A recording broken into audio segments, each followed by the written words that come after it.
years, we have been through many things together. From the first day of school, to ball games, to powder puff, to heartbreaks, the laughter, the tears, and that oh so yummy school food. We have come a long way from when we were in elementary school, and our teachers wiped our noses, pulled our teeth, gave us silent lunch, and those days when our kindergarten teachers ran us down the hallway as we busted out the classroom screaming and crying. When we were in middle school, our teachers helped us carry our band instruments, chaperoned us on our first overnight field trips, still gave silent lunch, and they helped us calm down the drama in the hallways. When we entered high school, we had a little more freedom. Our teachers helped us choose the classes that we wanted. They didn't have to walk us to lunch anymore. They still sent us to ISS, still dealt with the drama, and they wrote an unimaginable amount of letters of recommendation at the last time. I'm truly amazed to be standing before you today.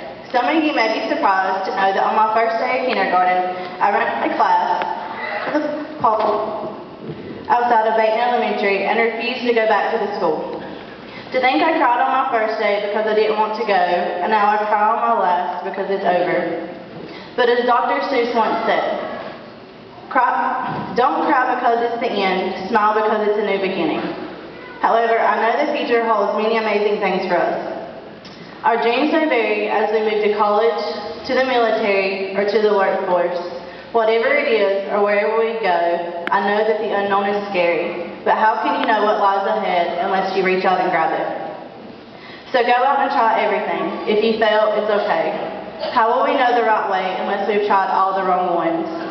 We will make our own choices and decisions and chart our own way. We will be adults.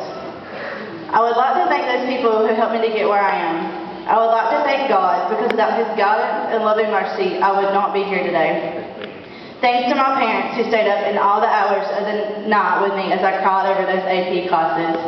For my mama who helped me read books whenever I was too tired to stay awake at night, who helped me memorize 200 AP US history flashcards, and who can forget all those projects that just had to be perfect.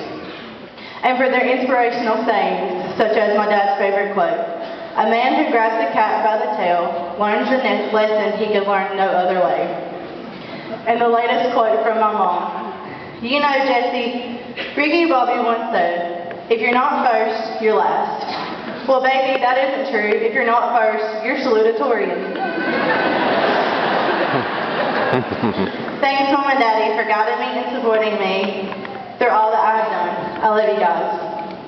I also want to thank my brother and sister. Y'all are always there to pick me up when I'm down. From a simple smile to an "I love you, Jesse," I can always count on you guys to be there when I need you. Thank you to the rest of my family as well. My grandparents, aunts, and uncles, who have always been great supporters of my academics and just in my life in general.